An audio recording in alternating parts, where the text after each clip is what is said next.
미국의 이라크 공격이 막바지에 접어들던 2003년 4월.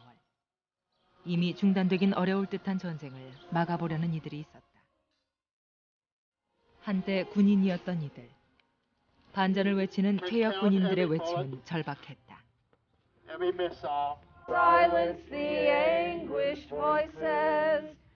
죄 없이 죽어간 어린 생명들에게 바치는 노래. 그들의 시위는 구호가 아닌 노래와 눈물이었다.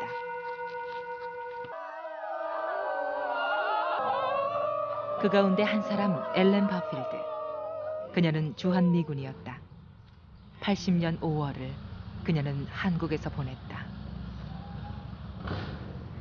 In Gwangju, over 2,000 of them were mowed down by South Korean troops, but they would never have been able to do that without the United States government and military standing right behind them. 미국을 반대하는 나라는 즉각 표시를 잡아. 아이고 착하다. 육순의 나이, 거리에 나선 어머니가 있었다.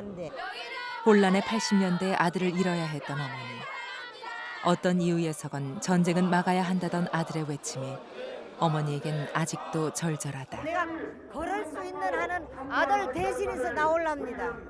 내가 내 발로 걸을 수 있는 한은 이런 이것을 조금이라도 내가 전쟁 반대, 반전 평화를 위한 우리 시민들의 한 번 시작되면 소용돌이처럼 깊어만지는 전쟁.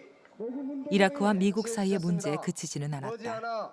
이라크 학살 전쟁 부시가 듣고 하지만 쉽지 않은 선택의 문제에 보다 분명한 목소리를 내는 이들이 있었다. 이라크 전쟁의 문제가 결코 이라크 민족의 비극만이 아니라 과거 우리에게 있었던 80년 5월의 광주 학살 그리고 50년 전의 한국 전쟁 이 비극과 결코 무관하지 않다고 생각합니다.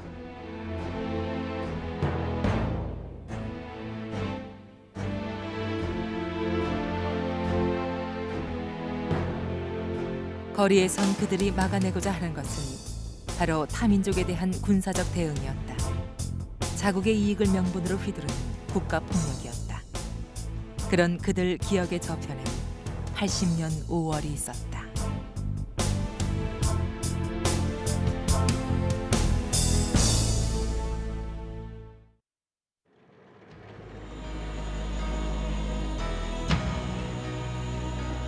국가 간의 침공이나 전쟁의 와중이 아니었다. 자신의 집 앞 골목에서 매일처럼 출퇴근하던 익숙한 길거리에서 작전이 진행됐다.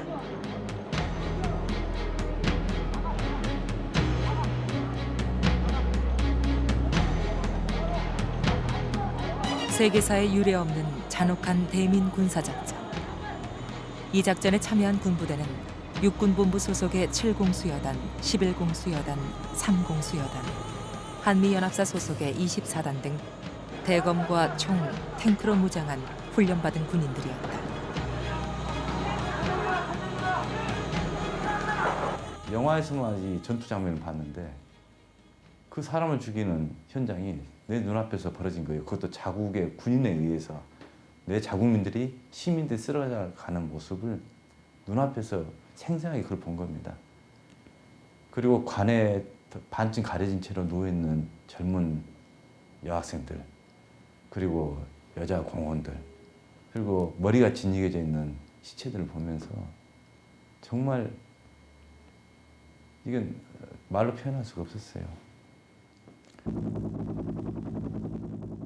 도저히 믿을 수 없는 일들이 80년 5월 광주에서 벌어졌다. 예정된 절차에 따라 광주를 철저히 고립시킨 후 국가가 국민을 상대로 한 사륙작전을 진행한 것이다. 서울에서 목포와 광주로 떠나던 고속버스도 어제 오전 9시부터 다니지 않고 정오까지만 운행해서 전라남도로 들어가는 모든 육로가 사실상 막혀 있습니다. 죽음의 포위망에 갇힌 광주 시민들에게 군대의 사륙작전을 맡게 해줄 유일한 희망은 군사동맹인 미국이었다. 그 희망에 답하기라도 하듯 80년 5월 22일 백악관 안보회의에서는 항공모함과 조기 경보기를 한국 동해상에 띄웠다. 민주주의 수호자 미국이 이 비참한 사륙을 외면하지 않을 거라 믿었던 것이다. 그때 당시에 쭉 그 소문이 뭐 부산에 항공모함이 뭐 이렇게 광주 시민을 도우러 왔다. 뭐 이런 게 이제 막 대자보가 군부에서 비행기로 폭격을 해서 광주 시민들을 전부 전멸을 시켜주지 않느냐 이런 어떤 유기감마저도 느꼈습니다. 그때 그 미 7함대가 부산항에 입항을 했다. 그래서 전두환 군사정권을 종식시키고 광주 시민들을 구원하기 위해서 온다는 이런 루머들이 돌았습니다. 아주 이 끔찍한 이 신군부 저 일당들을 몰아내고 우리를 구해 줄 것이다. 그때까지 힘내라. 라고 서로를 격려했습니다. 나는 그 설익은 지식인으로서 잘 알지도 못하는 주제에 이 입으로 그렇게 외치고 다녔습니다. 시민들 등을 이렇게 두드리면서 격려라는 것을 하고 다녔었어요. 그랬는데 하지만 그해 5월 부산 앞바다에 떠있던 미군 함대 코랄시호는 종뿌리 앞에 놓인 광주 사람들에게 희망이 되지 못했다. 대한민국 육군과 한미연합사 소속의 24단은 광주 진압작전인 충정작전의 파트너가 된다. 한미연합사 사령관은 24단의 작전 통제권을 신군부에게 넘겨줬고 신군부는 국방을 지켜야 할 군부대를 동원해 민주화를 요구하는 시민들을 무차별 사륙하는 학살 작전을 진행한다. 여기는 대학생 수석대책위원회 방송반입니다. 그해 봄 민주화를 기대하던 시민들의 꿈은 그렇게 총칼에 분합발에 짓이겨졌다. 손을 들고 나오라, 투항하라. 손을 들고 나오라, 투항하라. 투항하면 혁명을 보장한다. 어떤 상황에서도 시민들을 지켜줘야 할 자국의 군대였다. 살아남은 자들은 그 죽음의 의미를 결코 잊지 못했다.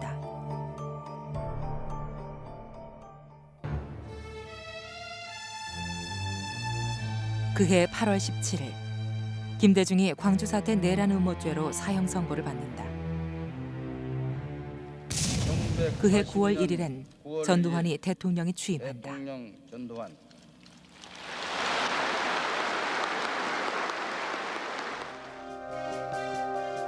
자국민의 사륙도 서슴지 않았던 신군부는 그렇게 정권을 찬탈해 권력을 쥐었고 광주 사륙작전에서 흘렸던 시민들의 핏자국은 감춰지는 듯했다. 그렇게 정권 찬탈의 시나리오가 순서대로 진행되며 80년이 지나가던 12월 전두환 정권을 긴장시키는 사건이 발생한다. 광주 미국문화원에 대학생과 가톨릭 농민단체 회원이 불을 지른 것이다. 네, 80년 당시에 바로 이 황금주 차장이 미 문화원이었고요. 여기 보시다시피 여기 미용실이 당시에 5성 여관이었습니다. 근데 이 미용실을 그때 증개축 공사를 하고 있어가지고 밤에는 아무도 없었어요. 그래서 저희가 그 2층으로 올라가가지고 보시다시피 여기 보시면은 이쪽에 지금 저 창문 보이죠? 저 창문을 저희가 타고 여기 사이에 철조망이 있었는데 철조망을 넘어서 옆에 미 문화원 지붕으로 저희들이 들어갈 수 있었습니다. 관공서나 정보기관이 아닌 미 문화원을 방어한 일은 한국 현대사의 전무한 충격적인 일이었다. 저희 소수의 힘으로 가장 극적으로 광주 항쟁의 어떤 정당성과 살육 만행의 어떤 부당함을 고발하기 위해서는 미 문화원 방화 사건이 가장 극적인 효과를 발휘할 수 있겠다. 이 일선 휴전선을 지키는 군인이 어떻게 광주까지 이렇게 와가지고 광주 시민들을 학살하는데 우리나라의 작전권도 없는 우리나라 군인이 와서 있을 그런 일을 자행을 했을까? 이것은 분명히 미국이 허락을 했거나 아니면 묵인 방조를 했거나 둘 중에 하나다. 군대는 누군가의 명령에 의해 움직일 뿐 개개인이 저지른 일은 분명 아니었다. 그 진실을 밝혀야 한다는 의무감이 앞섰지만 두려움은 더욱 컸다. 사실 그 일을 수행을 할 때는 죽는다. 이 일을 하다가 나는 죽겠다라는 것을 그런 생각을 가졌어요. 그때 그러니까 그 과정에서 저희들은 잡힐 거라고 각오를 했어요. 그리고 잡힌 후에는 그 군사정권이 5.18 때 그 시민들을 살리겠다는 그 무자비함을 생각한다면 저는 죽을지도 모른다는 그런 생각도 했습니다. 이 미 문화원을 지금이라도 결행하지 않으면 나는 평범한 삶으로 다시 돌아갈 수 있다는 그런 유혹도 느끼고. 하지만 두 사람의 목숨을 건 결행은 전기 누전으로 인한 화재로 둔갑되어 언론 보도조차 되지 않는다. 불이 난 미 문화원은 얼마간의 수리를 거쳐 아무 일도 없었다는 듯 개관을 하고 주범인 정순철은 1년이 넘는 수배 생활 끝에 붙들려 실형을 선고받는다. 우리 역사상에서 최초로 미국이 우리 혈맹국가라고 믿어왔던 미국에 대해서 5.18에 참여했던 관계자들이 정면으로 사회적으로 그 충격적인 방법으로 미국에 대해서 우리가 재인식을 해야 한다. 미국을 좀 더 객관적으로 바라보자는 그 어떤 시야나 바로 그런 것들이 전국적으로 확산되는 아주 커다란 효과가 있었지 않은가. 아주 어떻게 보면 커다란 계기가 광주 미문화원 방화 사건이라고 생각이 됩니다. 광주 미문화원 사건은 그렇게 묻혀졌지만 전두환 정권이 안정기로 접어들고 있던 82년 부산 시내 한복판에 있는 미문화원에 또다시 방화 사건이 발생한다. 영사 업무를 겸하고 있던 부산 미문화원의 방화. 그냥 덮어지기에 화재는 너무 컸다. 문화원 1층에 있던 도서관이 전소되고 도서관에서 공부하던 대학생의 희생까지 따른 사건이었다. 우방의 나라, 혈맹의 상징 미문화원에 불을 지른 범인들은 놀랍게도 신학대생과 약대생, 의대생이었다. 주범인 문부식은 사형을 언도받았다. 무모하게까지 한 방화 사건의 목적은 다름 아닌 광주 학살의 미국 개입을 밝히라는 것이었다. 하지만 이들의 주장은 묻혀졌고 정신도착증 환자로까지 매도가 됐다. 장래가 보장된 젊은이들이 무엇 때문에 자기 희생을 감수하며 미국 문화원에 불을 질렀는지 아무도 관심을 갖지 않았다. 85년 5월 23일 서울 미문화원 도서관을 서울 지역 대학생 73명이 기습 점거하는 사건이 벌어진다. 광주학살 내 대해서 동의를 했고 지원을 했는 것 허심탄회하게 얘기만 하면 됩니다. 서울대와 연세대 등 서울 지역 대학생 73명의 공개 사과 요구에 정부와 미국은 당황했다. 공개 사과와 더불어 이들은 미국 쪽과의 면담을 요구하고 나섰던 것이다. 전두환 물러가라 하면 징역이 1년 6월짜리였고 미국 반대한다 물러가라 하면 징역이 3년짜리였습니다. 그런데 미국 문화원을 점거해서 이렇게 격렬한 싸움을 하게 되면 아마 징역 한 10년 정도는 살 것이다 라고 생각을 했었죠. 아마 그런 것이 우리 사회의 분위기였고 대체로 미국은 우리에게 가장 신성하고 불가침의 영역이었는데 이걸 어떻게 이 미국의 실체를 밝힐 것이냐 하는 고민이 우리들한테 가장 큰 과제였던 것 같아요. 무엇보다 관심의 초점이 되었던 부분은 5.18 당시 한미연합사 소속 부대인 24단이 광주에 투입된 경위였다.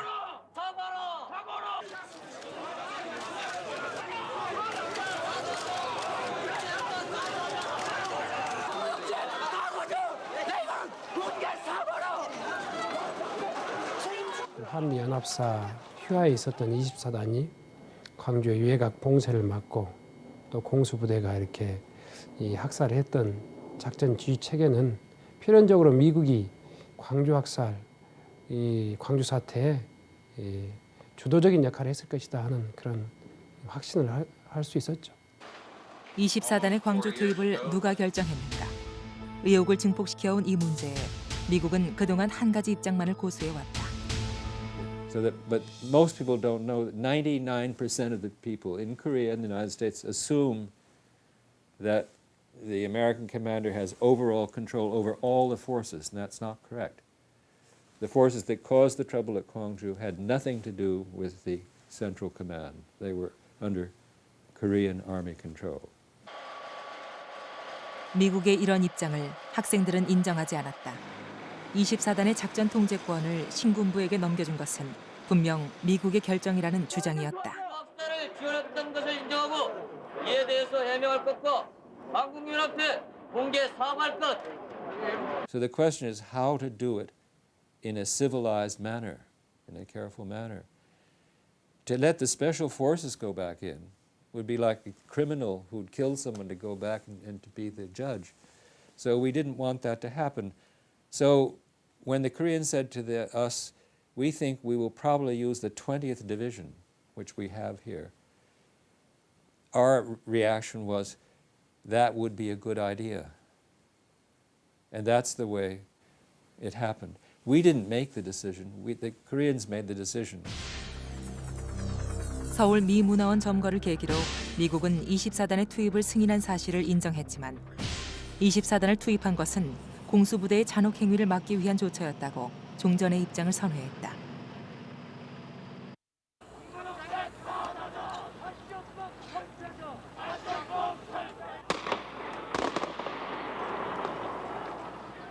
광주 학살은 5주년을 넘기고 있었지만 발포 책임자도 밝혀지지 않은 채였다.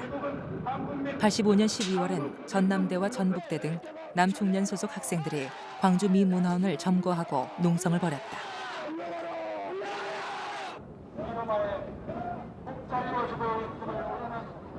같은 해 부산 미 문화원에도 광주 학살의 미국 책임을 인정하라는 대학생들의 점거 농성이 벌어진다.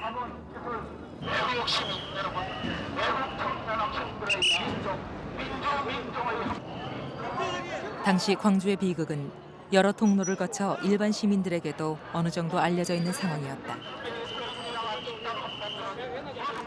하지만 우방이자 동맹인 미국의 문제를 공개적으로 논의한다는 자체가 어려운 상황이었던 것이다. 구호를 외쳤죠. 구호를 외치고 얻어맞고 전경들한테 저쪽에 끌려가서 저쪽으로 전경차가 저쪽에 있었거든. 항상 미문화원 뒤쪽에 전경 그 당시 전경차 있지 않습니까? 전경차가 뒤쪽에 있었거든요. 그 뒤쪽으로 이제 전경들이 뛰어나와가지고 여기서 우리를 끌고 저리 가가지고 저기서 얻어맞으면서 전경차에 실려서 관할 파출소에 가는 과정에서 계속 뭐 구호를 외쳤죠. 뭐 광주 학살, 광주와 미국은 사죄하라. 뭐 광주 학살 주자고 민족이 집중하자. 이 제국주의 집중하자.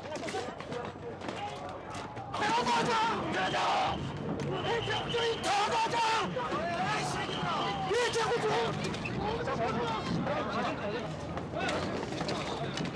저희들 80년대 학번들 같은 경우에는 대부분이 광주 항쟁, 광주 학살을 계기로 해서 학생운동에 참여를 하게 됐고 그리고 광주 학살의 과정에서 미국의 어떤 개입과 방조 그런 것들 인식을 하면서 미국이 결코 이제 우리가 이전에 생각했던 것처럼 뭐 일반적으로 민주주의의 수호자라는 그런 국가가 아니고 자기 국익에 철저한 그런 패권주의적인 국가라는 인식, 이런 인식들이.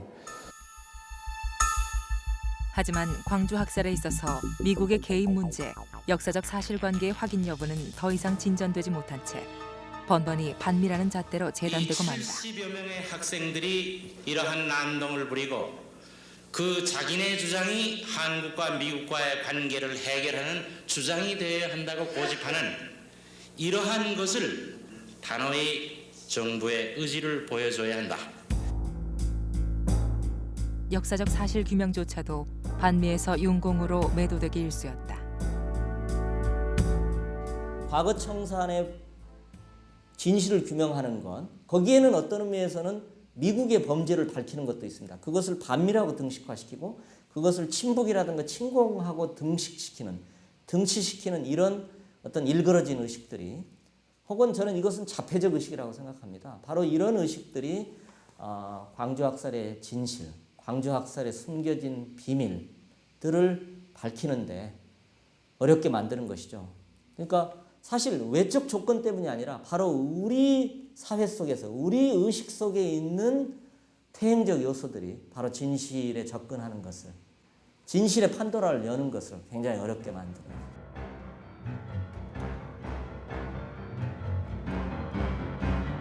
역사적 진실을 덮어야만 하는 이들은 스스로 면죄부를 만들어 진실로부터 점점 멀어지고 있었다. 신고합니다. 하지만 가려진 역사의 진실로 다가가기 위한 쉼없는 싸움이 계속됐다. 86년도부터는 서울을 비롯한 전국 대학가에 교련 반대 학생 시위가 거세게 일어나기 시작했다. 미국의 용병이 되는 군사교육을 거부한다는 학생들의 교련 반대 시위는 미국의 군사 패권주의에 대한 보다 확실한 항의의 표시였다.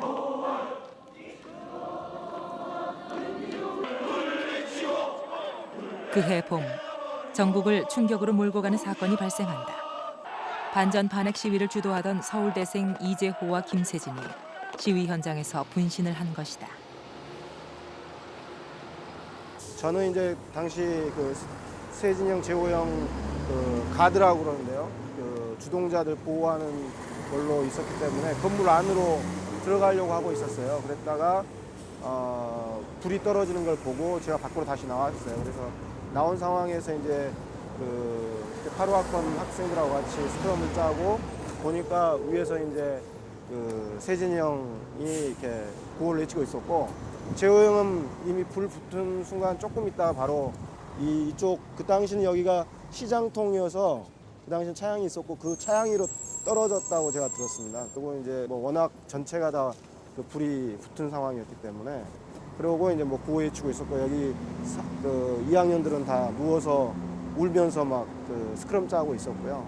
앞날이 창창한 서울대생들의 분신은 충격 그 자체였다. 하지만 분신 정국이란 신조어가 생겨날 정도로 지식인들은 군사 정권의 승승장구에 감춰지고 뒤틀린 역사에 고통을 느끼고 있었다. 그 당시에는 80년대라는 게 뭐 연중 행사처럼 가장 격렬하게 대학이 시끄러웠던 게 5월달 아닙니까? 5월에 이제 광주 항쟁 그 기념일만 되면 뭐 엄청나게 시끄러웠던 상황인데, 그래도 당연히 뭐 술자리에서든 아니면 세미나 자리에서든 과에서든 이 광주 항쟁에 대한 이야기들을 많이 듣죠. 그럴 때 광주 출신의 실제로 그 광경이나 현장에 있었던 재호 같은 경우는 훨씬 더 생생하게 그 기억이 오랫동안 남아 있었고, 우리들한테 이야기를 많이 해줬죠. 분신한 서울대생 이재호. 이재호는 광주 출신이었다. 광주 송원고등학교를 다니며 광주 학살을 목도했던 것이다. 고교 시절 줄곧 학교 수석을 하던 재호는 어머니의 큰 자랑거리였다. 그를 죽음으로까지 내몬 절박함은 대체 무엇이었던 것일까?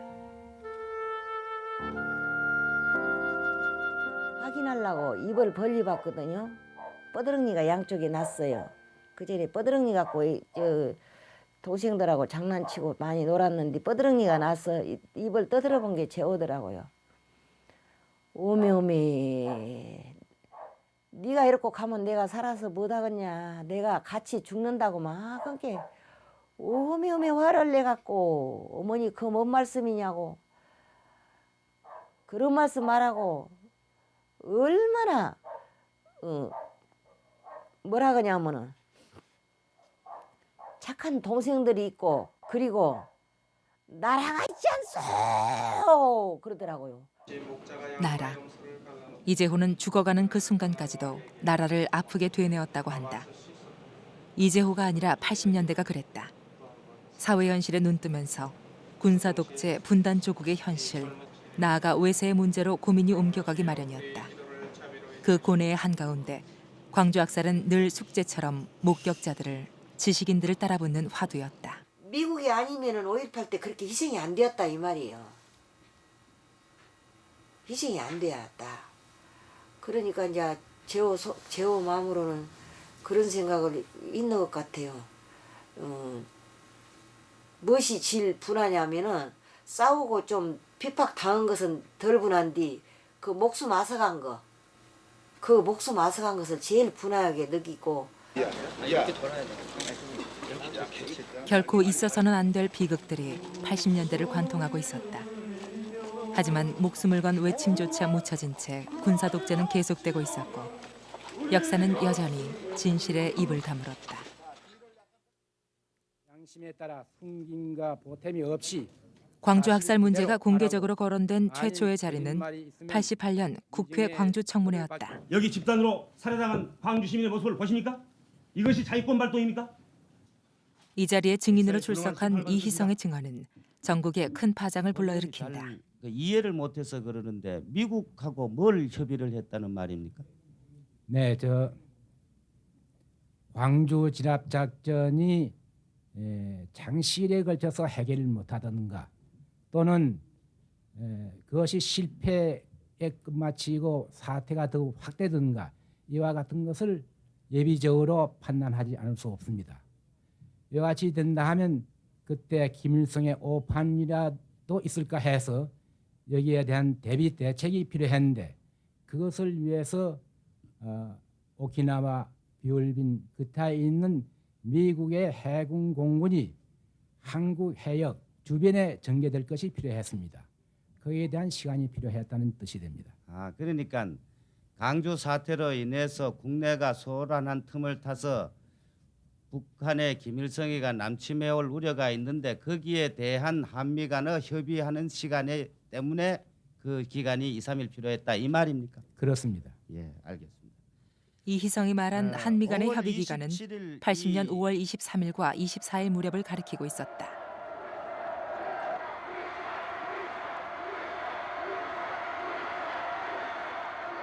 거듭된 학살에 분노한 시민들이 하나둘 죽음의 공포를 이겨내고 거리로 집결하면서 광주 진압에 나섰던 공수부대는 일시적으로 퇴각했다.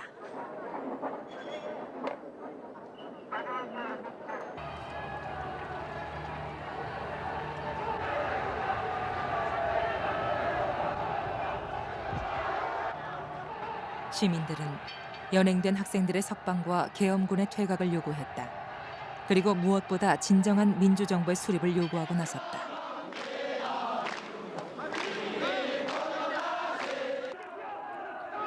시민들이 민주정부의 수립과 사륙의 중단을 간절히 희망하고 있던 이때 광주시 외곽엔 한미연합사 소속 24단이 용산역을 출발해 송정리역으로 속속 증원되고 있었다. 23일엔 부산항에 미 7함대 소속 코랄시오가 입항을 한다. 이런 미국의 움직임에 시민군 지도부의 윤상화는 중미 대사 글라이스틴에게 중재를 요청한다. 하지만 절박한 중재 요청을 글라이스틴은 거절한다. 글라이스틴의 회고록엔 시민군 대표의 중재 요청을 거절했던 이유가 적혀 있다.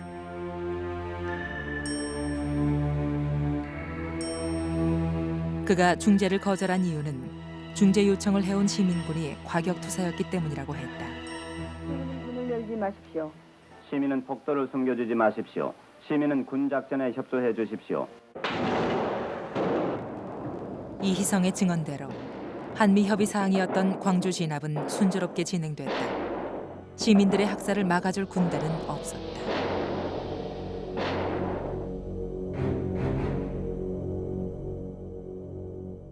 답변서에서 5.18 당시 광주에 투입된 어느 부대도 89년엔 대한민국 국회가 미 국무성에 질의한 답변서가 공개된다. 전면 계엄령에 사용된 특전사여단들과 31사단은 연합사 작전 통제하에 없었으며 24단은 한국군 당국의 요청에 의해서 연합사의 작전 통제권에서 해제된 부대라고 답변했습니다. 광주에 투입된 공수특전단은 한미연합사의 지휘권 밖에 있는 부대였으며 24단의 투입에 대한 승인은 실질적인 작전권이 아닌 형식적 권한에 의한 마지막 승인이었음을 강조하는 내용이었다. I don't think the United States had any responsibility for Gwangju. I mean, it was a Korean action. The students who were demonstrating were Koreans, not Americans. The forces that were used against them were Korean, not American. They were not under American command. The United States did not know it was going to happen. 당시 미국 정부가 본 하지만 미 국무부의 답변서 내용이 거짓으로 드러난 것은 그로부터 7년 후인 1996년이었다. 글라이스틴 대사와 위컴 장군은 전두환 소장이 겉으로는 거칠지만은 친미 노선이면서 고분고분한 인물로 판단했습니다. 그러나 석 달이 지난 80년 5월 미 국무성과 글라이스틴 주한 미 대사가 주고받은 비밀 전문이 공개되면서 그동안 숨은 그림 찾기처럼 좀처럼 진실을 드러내지 않았던 광주 학살의 진실이 보다 구체적으로 드러나기 시작한다.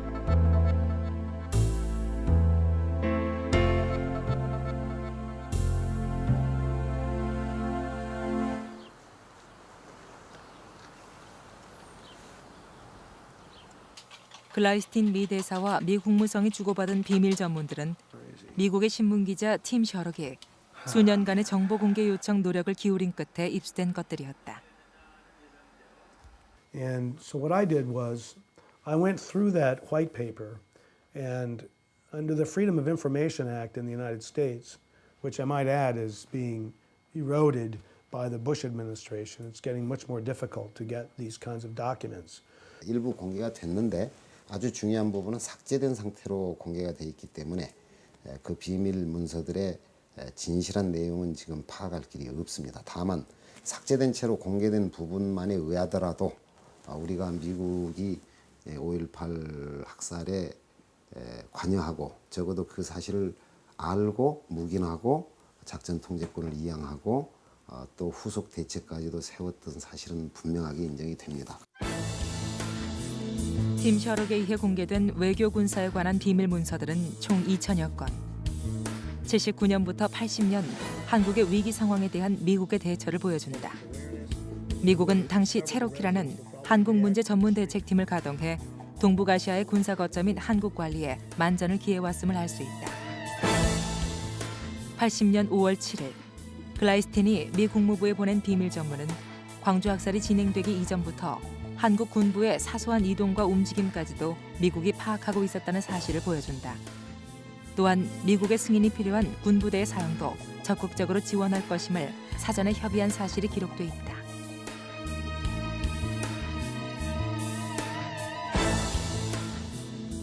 당시 주한미 대사로 한국의 동향을 낱낱이 읽고 있던 글라이스틴. 그가 미 국무부에 보낸 80년 5월 9일의 전문 내용은 더욱 충격을 던져준다. 신군부가 세운 대민 군사작전, 즉 평화 시위에 경찰이 아닌 군부대를 투입해 진압하겠다는 신군부의 계획에 미국은 이미 5월 초에 동의와 지지의 뜻을 전달한다. 크리스토퍼 국무부 차관은 글라이스틴에게 신군부에 동조하라는 동의의 메시지를 보낸다. It's clear that the United States was willing to have them used to put down what were essentially peaceful demonstrations for democracy. They knew that these troops were capable of brutality. They knew it from the Pusan and and they know how these guys are trained. They knew very well how they're trained and what kind of training they. I mean, they're trained to kill North Koreans. 광주 학살이 일어나기 이전에 미국은 아주 일찌감치 그 전두환 신군부에 대한 지지 입장을 정리한 것으로 나와 있습니다. 즉 신군부가 이 한국의 정치 상황을 미국의 이익에 맞게 이를테면 안정시킨다는 것에 보다 적합하다라는 판단이 일찌감치 내려졌고요.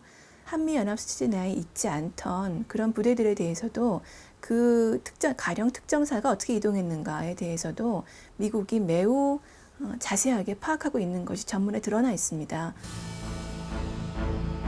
광주 학살이 진행되던 80년 5월 22일 백악관에서는 광주 상황에 대한 긴급 안보 회의가 벌어진다.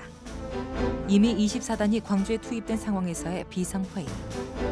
회의를 통해 미국은 신군부의 광주 진압 파트너로서 더욱 확실한 조율 작업을 거친다.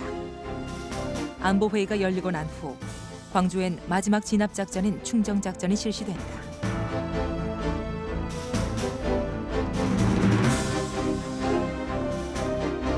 한미연합사 소속 24단의 투입이 공수부대의 만행을 막으려는 의도였다는 미국 측의 주장은 마지막 광주 진압 과정 어디에서도 설득력을 얻지 못한다.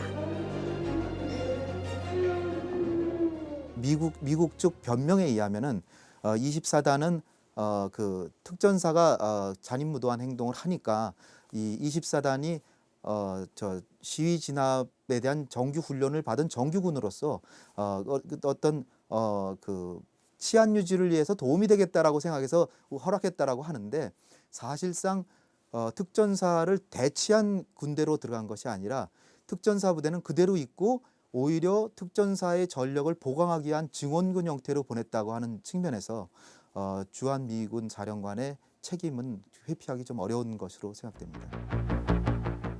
24단을 증원군 형태로 보냈을 뿐 아니라 항공모함 코랄시오를 동해상에 배치함으로써 대북 안보를 강조하는 신군부의 작전 시나리오에도 미국은 힘을 실어준다. Officials of the Carter administration kept talking about the necessity for security, and they sent aircraft carriers and other forms of military support to Chunduan. And so once again, the outcome is a fait accompli where we accept this horrible violence and Chun Doo-hwan completing his coup in the summer of 1980. But nobody was attacking the embassy or throwing rocks at the embassy or, the Korean government buildings. I mean, there were peaceful demonstrations for democracy, and that's what the U.S. felt. During this situation, the United States, President Carter on down, did not want to have another Iran, and that was, Richard Holbrooke, the Assistant Secretary of State for East Asia. 또 하나의 이란. 미국은 한국의 민주화 요구 시위를 한국민의 관점에서 바라볼 수 없었다. 79년 중동 지역의 친미 국가인 이란에서 친미 독재 정권을 거부하는 시위가 번지면서 친미 독재 정권이 무너지는 사태가 발생했던 것이다. 미국 대사관 직원을 인질로 잡는 비상 사태까지 벌어졌다. 미국은 긴장했다. Our commander-in-chief is war. We obviously prefer to see our hostages protected and released completely through peaceful means. And that's my deepest commitment. And that will be my goal. Immediately.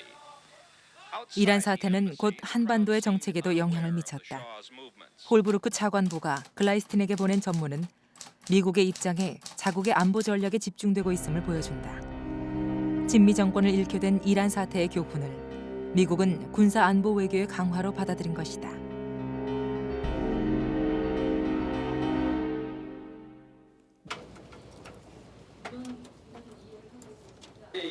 대외적으로는 인권 외교와 내부적으로는 안보 외교라는 두 가지 외교 정책을 표방하고 있었던 카타는 이란 사태를 계기로 철저한 안보 외교 노선으로 급선해야 한다.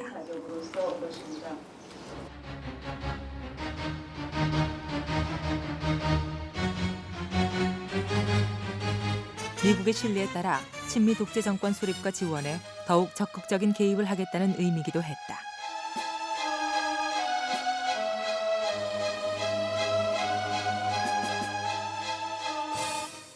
민중의 지지를 받지 않는 친미 독재 정권과의 밀월 관계라는 것이 얼마나 위험한 것인가, 그것이 얼마나 폭발적인 잠재력을 갖고 있는가 하는 것을 미국이 어떻게 보면 배웠어야 된다고 생각하는데, 미국이 정작 배운 것은 그것이 아니라 친미 정권에게 도전하는 사회 세력들이 초래할 혼란과 무질서였습니다. 정부가 정권 탈취 기도로 무자비하게 광주 시민들을 살해했다는 것에 대한 증언이기 때문에 내란 목적 살인죄를 공모 실행한 것이어서 지난해 5월 23일 광주에서는 특별한 재판 하나가 열렸다. 현직 변호사들이 주축이 된 법률 전문가와 시민사회단체가 함께 진행한 모의 재판이었다. 이 재판의 피고는 모두 80년 당시 광주 학살에 개입한 미국의 관리들이었다.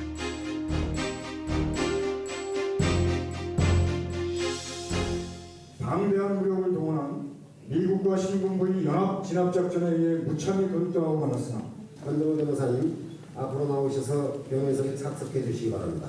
지금 5.18 당시 피고들은 모두 출석을 하지 않았지만 미국의 입장을 변론하는 공방도 뜨거웠다. 증언이 이루어지기 어렵다고 봅니다. 피해당하는 과장되게 설명하시는 거 아닙니까? 과장하게 설명해서는 아닙니다. 제가 직접 눈으로 보고 들었다.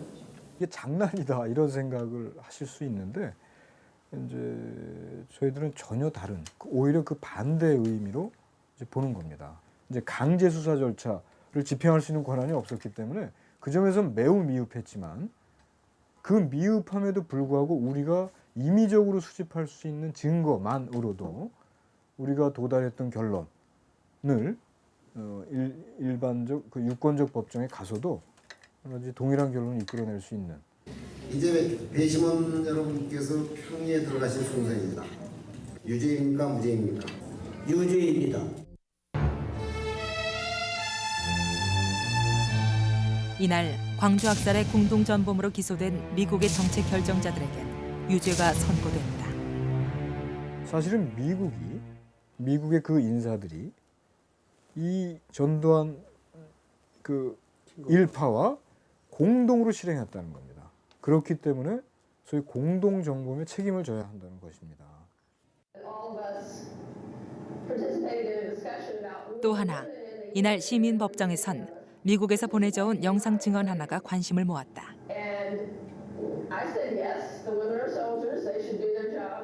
80년 당시 경기도 험프리 공군 부대의 상사로 근무했던 주한미군 앨런 바필드의 증언. 80년 5월 주한미군들도 폭동 진압 훈련을 받았다는 증언이었다. And in Gwangju, over 2,000 of them were mowed down by South Korean troops, but they would never have been able to do that without the United States government and military standing right behind them. At the time it happened, it was tremendous turmoil. We were put on very high alert. We began having riot suppression training. 앨런 바필드가 근무했던 부대는 경기도 평택의 험프리 공군 부대. 전투병도 아닌 공병부대에 근무하던 앨런이 폭동 진압 훈련을, 그것도 시민들을 대상으로 폭동 진압 훈련을 받았다는 건 무엇을 의미할까? 주한미군이 폭동 진압 훈련을 받은 까닭은 대체 무엇이었을까?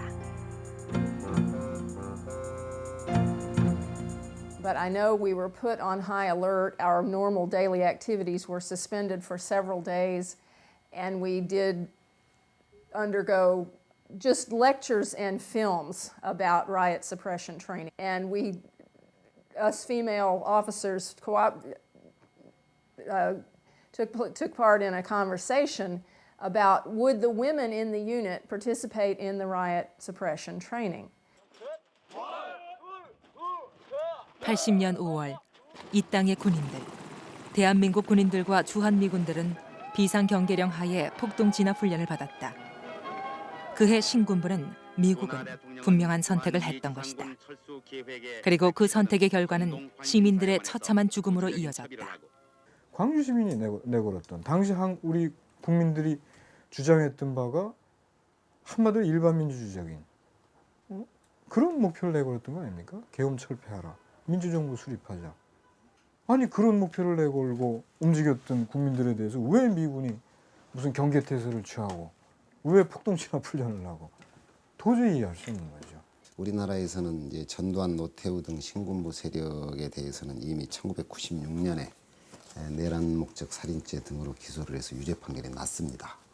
그런데 그 신군부를 지원하고 광주 학살에 관여했다라고 그동안 알려져 있었고 널리 그런 의혹을 받아왔던 미국에 대해서는 이제까지 아무런 그런 책임 추궁이라든가 책임 규명을 위한 노력 같은 것이 없었어요.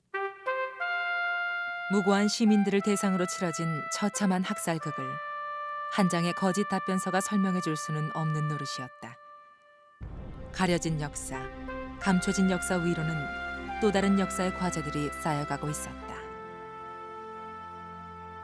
Well, my message would be, that your city has become a symbol of, resistance to military rule and the very terrible negative consequences of American foreign policy. And that's very important for people, and that, people around the world know what the struggle was about, and we still see, many of the same, struggles today. So we have to work for legal accountability. Otherwise, power will have its way. And there will be Gwangju after Gwangju. There ought to be some, first of all, full disclosure by the United States. The truth is more important than anything else if you ever hope to have peace on earth.